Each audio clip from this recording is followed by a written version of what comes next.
Good evening and అందరికీ నమస్కారం. And ఇక్కడికి వచ్చిన మై ఫేవరెట్ డైరెక్టర్స్ వినయ్ గారు అండ్ రాఘవేంద్ర గారికి hearty welcome and thank you so much for being a part of this beautiful event. And నేను ఇంకా ఎక్కువ టైం తీసుకొని పెద్దలు చాలామంది ఉన్నారు, but just want to take this one అకేజన్.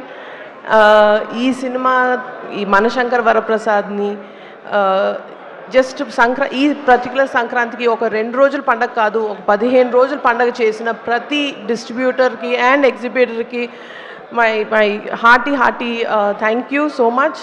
And of course మనశంకర్ వరప్రసాద్ని మీ శంకర్ వరప్రసాద్ చేసుకున్న ప్రతి ఫ్యాన్ అండ్ ప్రతి mega fan and the cinema audience అందరికీ thank you so much. And I don't want to take too much time, so